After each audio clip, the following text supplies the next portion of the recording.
l'insuffisance cardiaque. C'est une épidémie mondiale, l'insuffisance cardiaque. D'ailleurs, on dit que c'est la nouvelle épidémie du XXIe siècle.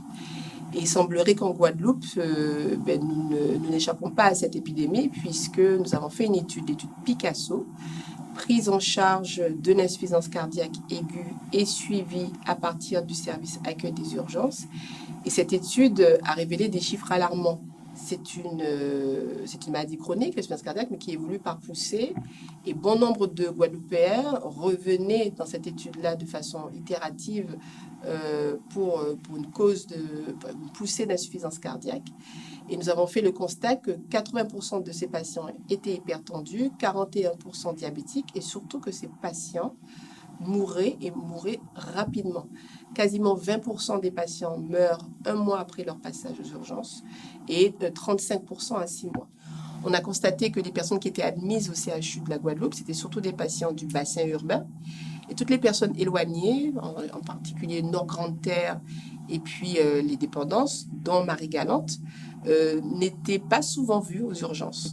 Partant de ce constat, nous nous sommes dit qu'il était temps de réduire les inégalités, de réduire donc les distances et de permettre aussi aux Marie-Galantais d'avoir accès à une consultation cardiologique. C'est l'échographie cardiaque qui nous permet de diagnostiquer et de dépister un patient insuffisant cardiaque, de typer la maladie et de savoir si on a des patients à risque ou pas.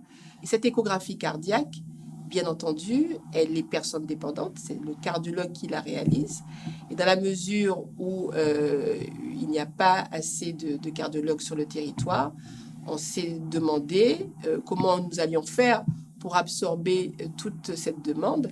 Et donc, nous avons cherché et nous avons trouvé cette solution de télé-échocardiographie cardiaque qui nous permet donc de dépister les patients à risque, mais également de diagnostiquer la maladie lorsque les patients sont symptomatiques.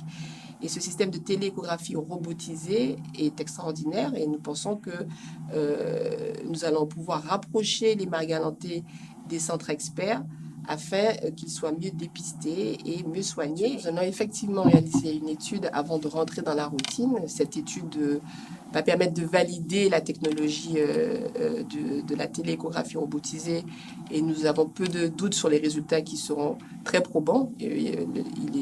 L'échographie cardiaque robotisée va probablement donc montrer qu'elle est aussi efficace qu'une échographie conventionnelle. L'appréhension du joystick est très agréable déjà. On n'a pas l'impression d'être très loin du portage de la sonde d'échographie cardiaque.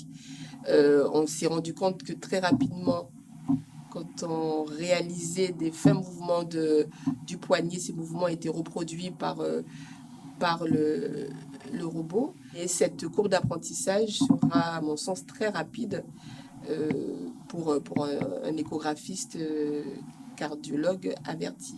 Moi, je trouve que le robot Mélodie, c'est une très très bonne chose. Et ça va apporter un grand plus à la population parce qu'il y a beaucoup de personnes qui sont atteintes de maladies cardiovasculaires qui ne savent pas. Et avec ce robot Mélodie, on pourra peut-être détecter le plus grand nombre de patients et les guérir sur le long terme avant qu'ils arrivent au stade de greffe. Et nous, à travers l'association, on espère sensibiliser les gens au maximum et les faire découvrir cette maladie pour qu'ils puissent ne pas suivre le même chemin que j'ai dû emprunter. On a fait du cœur à cœur avec Adécotech, tout en étant à distance, et on s'est rapprochés tout naturellement parce que je pense que nous parlons le même langage. C'est celui d'améliorer la prise en charge des patients en utilisant certes un outil très innovant de haute technologie. Et cela, comme on dit, ça n'a pas de prix.